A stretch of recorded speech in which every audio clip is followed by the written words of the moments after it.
Hey guys, I'm JanetOnOccasion, and today we're playing the Total War Warhammer II Battle Replay, and this one is a community cast sent in by a melancholy war elephant. I don't know if that's a description of the guy or his name. It's hard to tell, honestly. So he's playing as the Greenskins, and he's actually against Blood and Gore, who, as you should all know by now, came second place in the Ever-Chosen tournament. Just one point I want to make, though, about Greenskins in general, is they just always look so happy. Which I just love. Even their mounts look really pleased. Anyway, so they're gonna have a fun time. So it's absolutely adorable. I love Greenskins. Anyway, so he's against the Dark Elves, and so he is actually playing with an Arachnophobia spider, which I think is a great pick actually against the Dark Elves, because as you can see, he saved himself a lot of money by going with a Night Goblin War Boss. They're very cheap, but they have a lot of utility, and it is anti-infantry. You know, he can do some good work, good armor piercing, poison. I mean, he's very useful. He can get pretty gooned heavily, but I mean, what are the chances of the enemy being able to goon you more than you can goon them? I mean, the Greenskins, look at this goon squad, it's crazy. They got the Arachnophobia Spider, the Night Goblin War Boss, the Night Goblin Shaman, and a Goblin Big Boss. I mean, this is not something you want to mess with.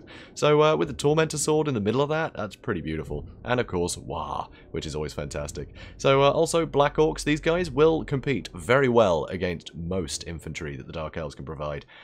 They are very sturdy, a lot of armor, which is pretty damn nice. They get a lot of work done. I really do like Black Orcs in this matchup. And he can afford them because of the cheaper Lord, which is great. Also in the back line, he's got the Rusty Arrows with their armor sundering, their poison. They're just vital. They're just so useful. Anything big and scary and expensive and armored, just hit it with the Rusty Arrows and anything will get good value on it. It's fantastic. I love these guys. Also, some extra Goblin Archers as well. Just so cheap, but if they're focusing on the same target as the Rusty Arrows, even armored targets are going to suffer against, you know, sort of heavy volleys of Goblin Archer fire. So, beautiful, beautiful combination. Also in the back, nasty Skulkers defending it. Their smoke bombs are superb, and also that armor piercing will definitely help against things like cold ones or anything like that. Anything armored that might sneak in the back. But honestly, you know, you don't need great combat stats to fight the sort of like low armored units. You just need to stop them, and you can get some good work done with the nasty Skulkers. These guys, great utility. Also, Morgrov's Major Marauders, they have armor piercing missiles, and they're impossible to catch. They're just so quick. So again, very, very good pick. And also the Death Creepers, these guys can poison. So these guys in tandem, you get armor piercing missiles, and anything that might be able to catch up to them gets poisoned and slowed down, and then suddenly can't catch up to them, which is pretty awesome. So really cool combo of missile cav here. Love it. Also, the two regiment around Night Goblins, so the Warlord's boys and the 8-peak loonies. So very cool. Really like these two. And of course they stalk. There's a lot of stuff that stalks here. In fact, the Rusty Arrows, the two Night Goblins here, the nasty Skulkers in the back. So a lot of stuff stalking right now, which is pretty cool. Speaking of stalking, we even have some Night Goblins back here. So 3 Night Goblins they'll be able to sneak in the back, which is really awesome. So Romulan Dog's army is pretty formidable. So we've got Doomfire Warlocks. He's got 5 Witch Elves and 3 Sisters of Slaughter. So very, very low in terms of AP, but a lot of anti-infantry. So the anti-infantry will help against, well, anything in the front line, except the Ragnarok, I suppose, and some of the mounted heroes. But anyway, it's going to do a ton of damage. The Rampage and the Witch Elves means that the entire front line won't be able to maneuver. They'll just get stuck in combat, rampage, and they'll be there until it's decided. So it makes it very difficult to get out of an engagement you don't like against the Witch Elves. So very cool. Sister Slaughter, brilliant melee defense. But all of this stuff is a bit weak to missiles, but of course, Romulan Dog always closes the gap so quickly. It's not like this stuff can get whittled down too much before it gets into melee. And frankly, you know, you could use all of the missiles and not kill all of these. There's just so many. It's very scary. Also, Hellebrand, speaking of scary, she causes terror, which is awesome on her Altar of Cain, you know, with the Cauldron of Blood. Very scary indeed. Great anti-infantry again, so the Arachnophobia Spider might be able to get some really good work done against her. So that's definitely something to watch out for. She causes poison, which is superb. The Gazer Cain, you know, rampages load your units, but gives them massive buffs, massive attack buffs. And also, what's the other one called? I can't remember what the other one's called.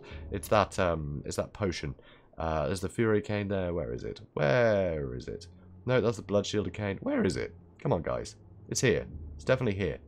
Hurricane, Cursed Blade, Blood Frenzy. Frenzy. Okay, I'm very confused. Anyway, whatever. She has a thing that she can use on people to make them rampage as well and give them more damage. So those together, those two abilities, it makes people just scary, scary killing machines. It's not fun. Also here you can see a Sorceress to Death. She's pretty great, honestly, in this matchup. Doom and Darkness, fantastic against low leadership factions. Soul Stealer, not Soul Stealer, Spirit Leech is going to be great against any single models, because of course Greenskins can't heal through it, so that damage is going to mount over the course of a battle. And she's also got Soul Blight, which will help. That armor sundering is going to help when your entire front line is, you know, doesn't really have a lot of armor piercing. So it'll help all this stuff get more value, which is wonderful. Also, a couple of harpies for chasing stuff down. And that's that. So we're going to speed things up. You can see here the Doomfire Warlocks did get a bit caught out there by the Night Goblins. So they're going to flee and get into the back line to try and get some work done back here, because these archers need to get shut down. Also, you can see the Death Creepers are being chased down by the harpies, but actually the Death Creepers are able to get out of here pretty well. These guys getting poisoned isn't great. So Hellebron has taken a ton of damage. There's a load of archer fire focused on her. And you can see that the Arachnophobia Spider is actually still in good stead. That Soul Blight will definitely help all of these units. Now it's a murder party, as a lot of people call it. The Gazer Cane is going to rampage all these guys, but they're going to be doing mad damage. So here you can see with the Gazer Cane, yeah, it is the Fury of Cane. That is the thing I was looking for. Anyway, with the Gazer Cane and the Fury Cane, it puts their melee attack up to 97. And then the anti-infantry bonus on top of that. Any infantry here is just going to get slaughtered. So that's very, very scary. Very scary indeed. So Hellebron did actually get out of this engagement while more pressure was put on the back line. And she's come back in now that it's safer. So she's coming in, going to do some really good damage. The Arachnophobia Spider actually trying to get out of there. War has been procced, which I think was a little bit late, honestly. I think doing that a little bit earlier would have been nice. Because you want War to be affecting these Black Orcs. They've already been routed, which is crazy. So Nasty Skulkers are charging in. With War, they're going to have 65 melee attack and a load of armor piercing. But of course the armor piercing isn't going to help against all of these unarmored units. So it's pretty crazy. Just no armor. He hasn't bothered at all. So even the Black Orcs with their armor piercing doesn't matter. You know, with the Sister Slaughter. It's still going to do damage, but Sister Slaughter, all of it is melee defense. It's not armor that keeps them going. But they're about to get surrounded, which is, this is looking bad for the Dark Elves, to be honest. But this frontline engagement is looking great for the Dark Elves. Here, an Overcast Doom and Darkness was cast, and every single unit has run away. But one problem here is there's nothing here that can chase down these fleeing units, so they're just going to rally and come back. You can't capitalize on these gains, you know, by making sure these guys get knocked out. So that is actually really quite upsetting.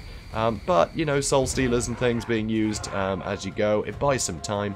But here, I think Roman Dog is chasing too much. I don't think he's ever going to catch that Arachnophobia Spider with his infantry. He needs to push forward and get through these other infantry and onto these ranged units. So it's a bit tough. You know, chasing the Arachnophobia Spider, it's not going to work. The Arachnophobia Spider is now just going to run away, to be able to outrun them, and the Goblins on top of the Howdah are going to keep shooting, and they're actually going to get some good damage in. These guys do not have the best missile resist, so they're going to take a lot of damage. So back here, you can see the Harpies are trying to chase off the Night Goblin War Boss, but there's a lot of support here to keep him in the fight. I mean, the Death Creepers with their poison, if they can get on top of them, it's basically going to keep the Night Goblin War Boss in the fight. Over here, though, Nasty Skulkers trying to keep all this stuff busy, but it doesn't bode well for them, truth be told. Yeah, there they go, been terrified. So here, Greenskins have won this flank, so suddenly a lot of force is coming in to try and help here. There's still some Nasty Skulkers lying in wait. They're going to try and intercept this stuff, and they're going to allow the Arachnophobia Spider to slip in around the back and get back on top of Hellebron. So the Harpies still giving some pressure, and so it means all the range contingent has been moved far away from the engagement. And it looks like this could be the deciding engagement, you know, happening soon. And these archers need to be involved in it. So the Harpies are doing a wonderful job of screening, but they are getting whittled down. And all the archers are fairly safe and have quite a fair bit of ammo left. So they're still going to be dangerous if they can get back to this fight. So here a Doombolt on the Arachnophobia Spider, very wise move, because frankly, it's impossible to miss him, so it's always going to get good damage. So over here, unfortunately, I missed this. The Doomfire Warlocks managed to catch up to the Goblin Big Boss, which stopped him in place, and then the Witch Elves were able to catch him. And he's just been torn apart, so that's a real pity. But Doomfire Warlocks, only 12 left. They're wavering despite no pressure here, so it's not going to take much to break them. Oh, they've decided to break anyway, which is a little bit silly. But anyway, amazing the Nasty Skulkers managed to hold off these Witch Elves. Massive engagement in the middle. Fury of Cane, everything is rampaged. And the Witch Elves managed to rampage everything that was on the Greenskin side. So suddenly the Arachnophobia Spider, that should be attacking Hellebron, is rampaged. So he can't just force him to attack Hellebron. He's going to keep getting distracted and attack things like the Sister Slaughter, which means Hellebron can just get more and more value in this fight, while the Arachnophob's busy. Because the Arachnophobia Spider could have defeated Hellebron by now, but it just hasn't had the chance. So this is dangerous indeed. So here, you can see the Night Goblin War Boss is attacking the Sorcerer, And he's going to have a fine time doing this. He's got anti-infantry, and the sorceress is on foot, which is not good. If she gets caught out, she's going to be in trouble, and that's exactly what's happened. So Hellebrand's charging in, trying to deal with it. All the Witch Elves trying to get on top. So the Night Goblin War Boss uses a Tormentor Sword. Everything is pinned in place. All the archers now have more time to come in, and you can see the Death Creepers out of ammo, so they're going to charge in to poison all this stuff and take advantage of the fact their melee defense is low. So suddenly a lot of damage is going to be, hitting these Witch Elves and Sister Slaughter. And now the archers are in range of Hellebrand, so Hellebrand will be taking a ton of damage. Witch Elves trying to chase down the Lord. They have to take out this Night Goblin War Boss if they're going to win. And he's just being too sneaky. He just keeps running. And now there's some Night Goblins that are going to plug up this gap so the Witch Elves aren't able to get into the back line. It's tough. Although it looks like actually the Night Goblin War Boss has been caught. But he's got away without rampaging. So here Hellebrand has broken. In fact, everything's broken. The Sorceress is in a lot of trouble. Those Sister Slaughter just getting completely bullied just by overwhelming force. And they must be exhausted by now. Very tired, so it's not looking good. And that is it. That is it. There's a Pyrrhic victory. And an absolutely wonderful victory at that. Beautiful greenskin play. Just fantastic. And honestly, this build really helped against Romulan Dog's style. Having, a nice armoured front line. Soulblight helps, but, Black Hawks can hold out pretty well. I think if War was procced a little bit earlier, I think the Dark Elves would have run out of steam, before they could really cut through a lot of them. So that's a pity that was a little late. But I mean, it worked out alright in the end. There just wasn't enough pressure in the back line from the Dark Elves, and the front line held for far too long. Even with Doom and Darkness, he wasn't able to capitalise on that. He wasn't able to chase things down, and that became his downfall. Just a very manoeuvrable Greenskins army. Just managed to pick things off. It was definitely tough for Romulan Dog here.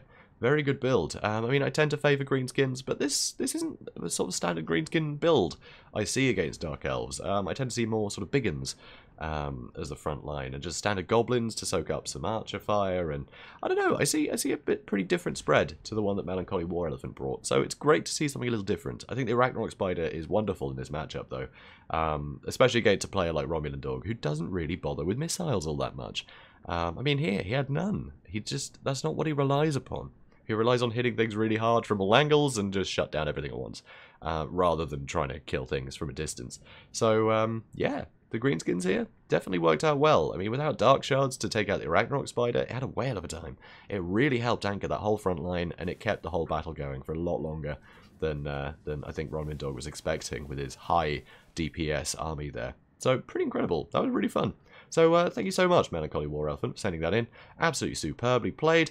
And, guys, if you enjoyed this, please do comment, like, and subscribe, and I will see you in the next one. Have a good day, guys.